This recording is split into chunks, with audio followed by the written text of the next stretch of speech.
Good morning, pet fans. How are we this morning?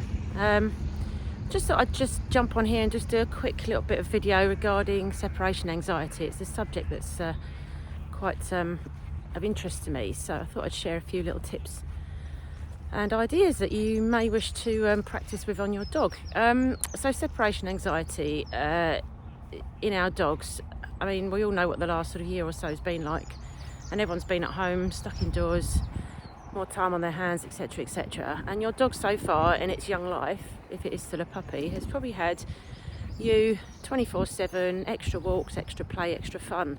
Fantastic. But what's going to happen in a few months' time when you go back to work? Now, your dog may or may not deal with this. Well, I don't know. Each dog is different.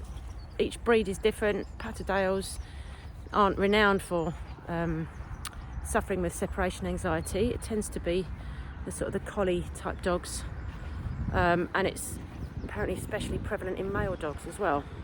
However, there are a few bits and pieces that you can do whilst we're all still at home, just to prepare your dog for, well, let's face it, we're all going to have to start going back to work at some stage. So just start by just leaving your dog. It doesn't have to be minutes, it can actually just be seconds. So leave your dog, leave the house for say 30 seconds, 45 seconds, something like that, come back in. Make that a routine every day. Consistency is the key here.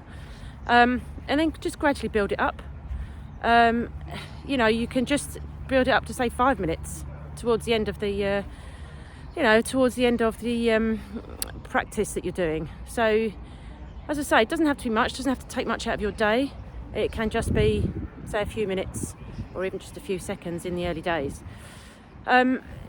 If you do think your dog is suffering with separation anxiety, the signs and symptoms are, excessive barking. That's a major sign. So what I mean by that is so much so to the point of where when you leave the house, the dog is bark until the point you get home.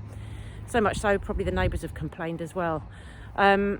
If your dog just barks for say 5 minutes when you leave the house and then probably settles itself down, I would suggest it probably isn't suffering from separation anxiety. So it's excessive barking is one of them. Other signs and symptoms can be drooling, panting, toileting indoors, pacing, that kind of thing. And some dogs have actually been known to sort of really harm themselves when their owner's gone out, so much so that they've sort of drawn blood.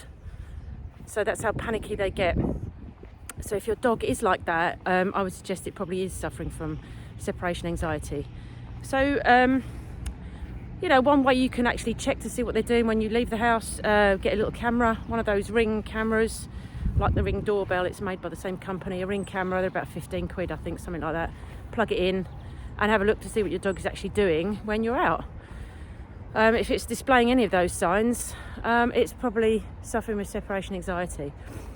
If that's the case and you want to get in touch and have a chat, that's absolutely fine. We can discuss how to, manage the situation for your dog.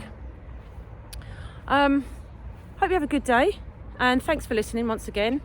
And as you can see, it's quite a nice day down here in the southeast. Beautiful sunshine. I live near the coast, which is lovely. So the sun is rising over the sea.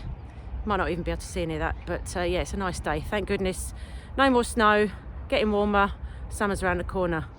Have a great day, everybody, and I'll catch up with you on the next video. Thanks for listening.